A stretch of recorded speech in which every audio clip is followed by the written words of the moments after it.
কিছুদিন আগে জার্মানির মিনিস্টার ভারতে এসে বলেছিলেন ইন্ডিয়া ইকুয়ালস টু এশিয়া, অর্থাৎ ইউরোপীয় ইউনিয়নের বিভিন্ন দেশ মনে করছে এই মুহূর্তে ভারত মানেই হলো এশিয়া। পরিষ্কার বোঝা যাচ্ছে যে ডোনাল্ড ট্রাম্প যতই হুমকি বা হুঁশিয়ারি দিক না কেন, ইউরোপের বিভিন্ন দেশ কিন্তু ভারতের সঙ্গে ব্যবসা বাণিজ্য করতে আগ্রহী। অন্তত ডোনাল্ড ট্রাম্প যেভাবে ট্রেড পলিসিকে ইমপ্লিমেন্ট করার চেষ্টায় সম্পর্কগুলো খারাপ করে দেওয়ার চেষ্টা করেছেন, ইউরোপ কিন্তু তারই একটা ব্যতিক্রমী চরিত্র এস্টাবলিশ করার চেষ্টা করছে। তারপর আজকে যে খবর সামনে এলো সেখানে বলা হচ্ছে ইউরোপীয় ইউনিয়নের সেক্রেটারির সাথে ভারতের প্রধানমন্ত্রী নরেন্দ্র মোদীর ফোনের কথোপকথনের পর এই সপ্তাহের শেষে ইউরোপের দুজন অত্যন্ত গুরুত্বপূর্ণ ব্যক্তিত্ব তিনি ভারত সফরে তারা আসছেন। নাম প্রকাশ করা হয়েছে ইউরোপীয় ইউনিয়নের পক্ষ থেকে। বলা হচ্ছে একজন ট্রেড কমিশনার এবং অন্যজন এগ্রিকালচার কমিশনার। এবং ইউরোপীয় ইউনিয়ন ভারতের সঙ্গে ফ্রি ট্রেড এগ্রিমেন্ট করতে এতটাই উদ্গ্রীব যে তারা কোনো অবস্থাতেই সময় নষ্ট করতে চাইছে না। আরো ইন্টারেস্টিংলি বিষয় কি জানেন, ইউরোপের সঙ্গে এই চুক্তি হওয়ার কথা শেষ 18 বছর ধরে হচ্ছে। ঠিকই শুনছেন, 18 বছর, 18 মাস বলিনি আমি। 18 বছর ধরে ইউরোপের সঙ্গে বিভিন্ন নেগোসিয়েশন করার চেষ্টা করা হয়েছে বিভিন্ন ভারত সরকারের পক্ষ থেকে, কিন্তু এই প্রথমবার ইউরোপীয় ইউনিয়নের পক্ষ থেকে পরিষ্কার বলে দেওয়া হয়েছে এবছর ডিসেম্বরের মধ্যেই তারা এই চুক্তি কমপ্লিট করতে চায় এবং তাদের অন্যতম 2 ক্যাবিনেট মিনিস্টারকে তারা ভারতে পাঠাচ্ছে। এবং এই চুক্তি যদি হয় তাহলে কিন্তু ভারতের সঙ্গে ইউরোপীয় ইউনিয়নের এই চুক্তিকে লার্জেস্ট ট্রেডিং পার্টনার হিসেবে গণ্য করা হবে ভারতের পক্ষ থেকে। কারণ ইউরোপীয় ইউনিয়নে কিন্তু 27টা ইউরোপের দেশ আছে, আমেরিকা একটিমাত্র রাষ্ট্র, কিন্তু ইউরোপীয় ইউনিয়নের মধ্যে 27টি ডিফারেন্ট ইউরোপের দেশ আছে। ফলে এই চুক্তি হলে ভারত কিন্তু হিউজ একটা মার্কেট অ্যাক্সেস পেতেই চলেছে এবং আমেরিকার অল্টারনেটিভ হিসাবে ইউরোপীয় ইউনিয়নকে নিয়ে ভারত ভবিষ্যতে ভাবতে পারে, এই সম্ভাবনাও কিন্তু উঠে এসছে। পাশাপাশি আজকে পরিষ্কার বলে দেওয়া হলো যদি এই চুক্তি হয় তাহলে চুক্তির ভ্যালুয়েশন হবে 135 বিলিয়ন ইউরো। 135 বিলিয়ন ইউরো মানে বুঝতে পারছেন হিউজ একটা বুস্ট ভারতের ইকোনমিক্যাল সেক্টরে আসবে। এবং ভারতের প্রধানমন্ত্রী এবং ইউরোপীয় ইউনিয়নের সেক্রেটারি এখন সেই চেষ্টাই করছেন যেন এই চুক্তি খুব দ্রুততার সঙ্গে করে ফেলা সম্ভব হয়। দুজন প্রতিনিধি যারা ইউরোপীয় ইউনিয়নের পক্ষ থেকে ভারতে আসছেন তারা দুটো মিটিং করবেন। প্রথম মিটিংটি হবে ভারতের কমার্স মিনিস্টার পীযূষ গোয়েলের সঙ্গে এবং সেকেন্ড মিটিংটি হবে এগ্রিকালচার মিনিস্টার শিবরাজ সিং চৌহানের সঙ্গে। এই দুটো মিটিং এর পরেই ঠিক হয়ে যাবে ভারত এবং ইউরোপীয় ইউনিয়নের এই ফ্রি ট্রেড এগ্রিমেন্ট কবে হবে, কিভাবে হবে এবং নেগোসিয়েশন গুলো ঠিক কোন পথে এগোবে এবং যে ডিসপুট গুলো এখন বর্তমানে আছে সেগুলো কোন পথে ক্লিয়ার করা সম্ভব হবে, সলিউশন খোঁজা সম্ভব হবে। এই যে চুক্তি, এই চুক্তি কিন্তু ভারতের ক্ষেত্রেও যেমন উল্লেখযোগ্য মাস্টার স্ট্রোক, ইউরোপীয় ইউনিয়নের কাছেও কিন্তু এই চুক্তি নিঃসন্দেহে মাস্টার স্ট্রোক। ভারতের পয়েন্ট অফ ভিউর পর আমি ইউরোপীয় ইউনিয়নের পয়েন্ট অফ ভিউটা আপনাদের বলবো, তাহলেই বুঝবেন একবিংশ শতকে দুই রাষ্ট্র একসঙ্গে পথ চললে ঠিক কোন কোন জায়গায় কিন্তু ডেভেলপমেন্ট হতেই পারে। এই মুহূর্তে আমেরিকার সঙ্গে ভারতের যে ট্রেড রিলেশন খারাপ জায়গায় চলে গেছে, এতে কিন্তু অস্বীকার করার জায়গা নেই ভারতের জিডিপি কিন্তু এফেক্টেড হতেই পারে।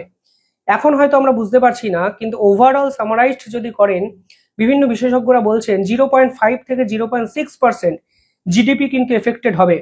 ইতিমধ্যে তামিলনাড়ু, সুরাট, বিভিন্ন জায়গায় টেক্সটাইল ইন্ডাস্ট্রির ছবি আমরা দেখছি, যেখানে টেক্সটাইল ইন্ডাস্ট্রি অল্টারনেটিভ বায়ার খুঁজছে। অন্তত ক্রিসমাসের আগে এই ধরনের ধাক্কা আনএক্সপেক্টেড ছিল, কারণ ওয়েস্টার্ন কান্ট্রিতে ক্রিসমাস এবং নিউ ইয়ার এই দুটো সময়তে কিন্তু পোশাকের চাহিদা সর্বোচ্চ থাকে। ফলে সব মিলিয়ে টেক্সটাইল ইন্ডাস্ট্রির মতো আরো বিভিন্ন ইন্ডাস্ট্রি কিন্তু এফেক্টেড হওয়ার জায়গায় দাঁড়াতে পারে। আর ঠিক তখনই ভারত সরকার ইউরোপীয় ইউনিয়নের সঙ্গে এই ধরনের ফ্রি ট্রেড এগ্রিমেন্ট করতে শুরু করলো, যা কিন্তু অত্যন্ত গুরুত্বপূর্ণ এবং আমেরিকার টেক্সটাইল মার্কেট এবং ইউরোপীয় ইউনিয়নের টেক্সটাইল মার্কেট দুটোর মধ্যে কিছুটা পার্থক্য থাকলেও ভারত কিন্তু অনেকটাই রিকভার করতে পারবে যদি এই ট্রেড এগ্রিমেন্ট হয়ে যায়। সংখ্যাতত্ত্ব কি বলছে? সংখ্যাতত্ত্ব বলছে ভারতের সাথে ইউরোপীয় ইউনিয়নের যে সার্ভিস ট্রেড চলে তা কিন্তু ইতিমধ্যেই 60 বিলিয়ন ইউরোতে পৌঁছে গেছে। এই মুহূর্তে ভারতে ইউরোপের বিভিন্ন দেশের প্রায় 6000টি কোম্পানি অলরেডি চলছে এবং 2019-এ এই সম্পর্ক যেখানে 82 বিলিয়ন ইউরো ছিল, ঠিক সেখানে 2023-এ 140 বিলিয়ন ইউরোতে গিয়ে কিন্তু পৌঁছেছে। এবং এই চুক্তি যদি 2025-এ এসে শেষ হয় তাহলে অফিসিয়াল নাম্বার যেটা হবে হয়তো 135 বিলিয়ন ডলারকে মানে বিলিয়ন ইউরোকেও ছাপিয়ে যেতে পারে। অর্থাৎ ভারতের কাছে মাস্টার স্ট্রোক এই জন্যই যে আমেরিকার সহযোগী একটি সংগঠন ইউরোপীয় ইউনিয়ন, তারা ভারতের সঙ্গে ফ্রি ট্রেড এগ্রিমেন্ট করতে চলেছে এবং আমেরিকাকে রীতিমতো বুড়ো আঙ্গুল দেখিয়ে এই এগ্রিমেন্ট হচ্ছে, যা ভারতের ডিপ্লোম্যাটিক স্তরে সব থেকে বড় নৈতিক জয়। আমেরিকার পক্ষ থেকে কালকেও ইউরোপকে প্রেসার ক্রিয়েট করা হয়েছে যেন ভারতের উপরে তারা সেকেন্ডারি স্যাংশন লাগায়, আর ঠিক সেখানে ভারত লাগাতার কথাবার্তা চালিয়ে এই ধরনের এগ্রিমেন্ট করে যাচ্ছে, যা কিন্তু নজিরবিহীন এবং তাৎপর্যপূর্ণ। ইউরোপীয় ইউনিয়নের কাছে কেন মাস্টার স্ট্রোক?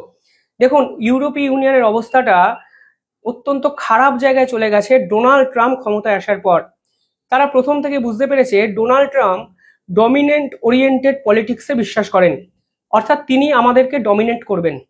এই প্রেক্ষাপটে দাঁড়িয়ে ইউরোপীয় ইউনিয়ন ডোনাল্ড ট্রাম্পের ছত্রছায়া থেকে বেরিয়ে আসার জন্য বিভিন্ন চেষ্টা কিন্তু করে যাচ্ছেন। ডোনাল্ড ট্রাম্প যে সকল দেশের সঙ্গে রিলেশন খারাপ করেছেন, ইউরোপীয় ইউনিয়ন ঠিক সেই সকল দেশগুলোতেই ঝাঁপিয়ে পড়েছেন। অত্যন্ত ইন্টারেস্টিং। ইউরোপীয় ইউনিয়ন এখন বিভিন্ন দেশ যেমন ইন্দোনেশিয়া, ফিলিপিন্স, অস্ট্রেলিয়া, মালয়েশিয়া এবং ভারত, এই সকল দেশের সঙ্গে অ্যাগ্রেসিভলি কথাবার্তা বলছেন এবং উল্লেখযোগ্যভাবে আপনি দেখুন এই সকল দেশের সঙ্গে ডোনাল্ড ট্রাম্পের ট্রেড রিলেটেড যে পলিসি আছে তা কিন্তু বিভিন্ন সময় সংঘাতের চিত্র ধরা দিয়েছে, এবার ধরা পড়েছে।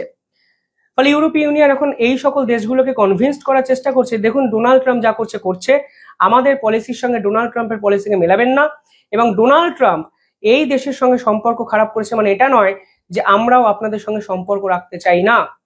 ইউরোপ আরো একটা বিষয় এখানে কনসিডার করছে। ইউরোপ ভাবছে ডোনাল্ড ট্রাম্প যদি এই সকল মানে ফ্রি ট্রেড এগ্রিমেন্ট গুলো এই সকল দেশের সঙ্গে পরে করে, তাহলে ইউরোপের কিছু লাভ হতে পারে। কারণ ইউরোপ যদি সকলের আগে এই সকল দেশগুলোকে টার্গেট করে এগ্রিমেন্ট কমপ্লিট করতে পারে, তাহলে ডোনাল্ড ট্রাম্প যখন আলোচনার যখন বসবেন তখন কিন্তু আমেরিকার থেকে ইউরোপ অনেকটা এগিয়ে থাকবে, কারণ অলরেডি তারা চুক্তি সম্পূর্ণ করেই ফেলেছে। ভারতের বিষয়টা যদি ইউরোপীয় ইউনিয়নের সঙ্গে আপনারা যদি হিসাব করেন, দেখবেন তারা অ্যাগ্রেসিভলি কার্স অর্থাৎ গাড়ি, অ্যালকোহল, মেডটেক এই ধরনের চুক্তি কিন্তু করতে চাইছে, যা ডোনাল্ড ট্রাম্পের এগ্রিমেন্টের আগেই তারা সম্পন্ন করতে চাইছে, যেন ট্রাম্পের কাছে এই সকল বিষয়ের অ্যাক্সেস না যায়। পাশাপাশি ইউরোপীয় ইউনিয়নের একাধিক দেশ চীনের উপর এতটাই ডিপেন্ডেন্ট যে ভারতের সঙ্গে এই চুক্তি হলে তারা চীনের উপর থেকেও কিন্তু আস্তে আস্তে ডিপেন্ডেন্সি কমাতে পারে। বেসিক্যালি ফার্মা ইন্ডাস্ট্রি, তারা চীনের বহু ক্ষেত্রে বহু জিনিসের উপর কিন্তু ডিপেন্ডেন্ট। ফলে তারা কিন্তু একটি নির্দিষ্ট দেশের ছত্রছায়ায় থাকতে আর চাইছে না, ফলে তাদের কাছেও ভারত কিন্তু এক অল্টারনেটিভ মিডিয়াম। ফলে এই প্রেক্ষাপটে দাঁড়িয়ে ইউরোপীয় ইউনিয়নের কাছেও এই চুক্তি কিন্তু অত্যন্ত গুরুত্বপূর্ণ, এবং যদি এই চুক্তি সম্পূর্ণ হয়, যা হয়ে যাওয়ার কথা, তাহলে কিন্তু ভারত এবং ইউরোপের এক নতুন ইতিহাস লেখা হবে এবং নতুন পথ চলা শুরু হবে। এবং তাৎপর্যপূর্ণভাবে এমন একটা সময়ে চুক্তি হচ্ছে যখন ইউরোপেরই অত্যন্ত সহযোগী এবং ভরসাযোগ্য পার্টনার আমেরিকার সাথে ভারতের সংঘাত চরম জায়গায় গিয়ে পৌঁছেছে। আপনারা কিভাবে দেখছেন এই ডেভেলপমেন্টটি কমেন্টে জানাবেন, আর দেখতে থাকুন দ্য ইন্ডিপেন্ডেন্ট বেঙ্গল। ধন্যবাদ।